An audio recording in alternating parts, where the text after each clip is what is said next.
Bah, si nous écoutions le professeur Montagnier maintenant, comme vous l'aviez suggéré, Oui. ça me ferait bien plaisir.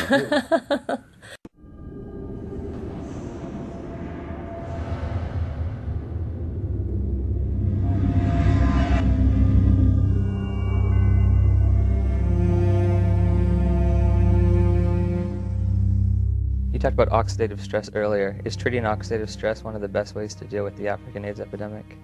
I think this is one way to approach, to decrease the rate of transmission, because I believe HIV, we can be exposed to HIV many times without being chronically infected. Our immune system could get rid of the virus within a few weeks if you have a good immune system. And this is the problem also of African people. Their nutrition is not very equilibrated. They are in oxidative stress, even they are not infected with HIV. So their immune system doesn't work well already. So it's prone, it can, allow HIV to get in and persist. So there are many ways which are not the vaccine, the magic name, the vaccine. Many ways to decrease the transmission just by simple measures of nutrition, giving antioxidants, proper antioxidants, hygiene measures, fighting the other infections. So they are not spectacular, but they could, decrease very well the epidemic to the level they are in Occidental countries, So, Western countries. if you have a good immune system, then your body can naturally get rid of HIV. Yes. Oh, interesting. Do you think we should have more of a push for antioxidants and things of that nature in Africa than antiretrovirals? We should push for more, a combination of measures, antioxidant, but nutrition, advice and nutrition, fighting other infections, malaria, tuberculosis, parasitosis. Most children have worms. Education, of course, genital hygiene for women and men also. Very simple measure, which not very expensive, but which could do a lot. And this is my worry about the many spectacular action. Of course, there are global funds to buy drugs and so on, Bill Gates and so on, for the vaccine. But those kind of measures are not very well funded, not funded at all, or they are, it really depends on the local government to take conscious of this, but local government, they take advice of the scientific advisors from the international institutions, and they don't get this kind of advice very often. Well, there's no money in nutrition, right? There's no profit. There's no profit, yes. The water is important. Water is key. Now, one thing you said, you were talking about the fact that if you have a built immune system, it is possible to get rid of HIV naturally. If you take a poor African who's been infected and you build up their immune system, is it possible for them to also naturally get rid of it? I would think so. Okay.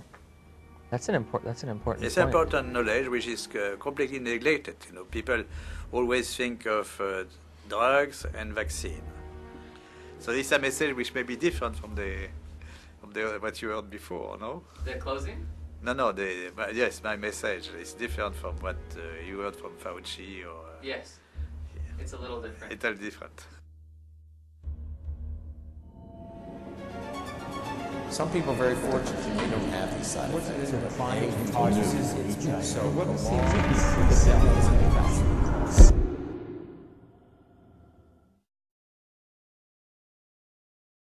Merci pour ces images qui nous ont renseigné à plus d'un titre.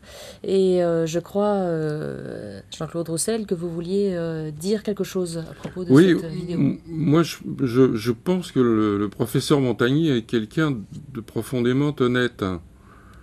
Et le fait qu'il annonce maintenant qu'on peut très bien résister au virus qu'il a découvert en 83, en ayant une bonne hygiène de vie, me fait plaisir. Moi, j'ai l'impression qu'il a des remords.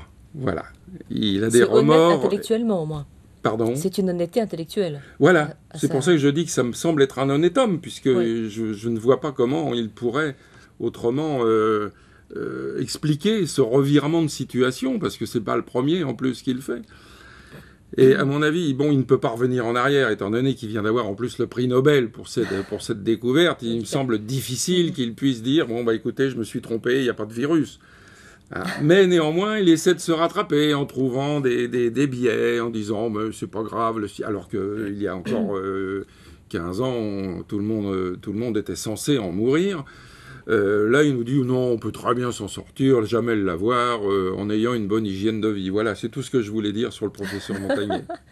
Nous avons un effet de l'exomile aujourd'hui dans cette émission. Ne prenons plus d'anxiolytiques. Pardon, vous voulez vous exprimer. Peut-être ajouter, pour amplifier ce que tu viens de dire sur le professeur Montagnier, qu'il y a moyen de voir un film extrêmement important sur toute la controverse que nous évoquons ce matin. Ce film est dû à un cinéaste canadien qui s'appelle Brent Lung.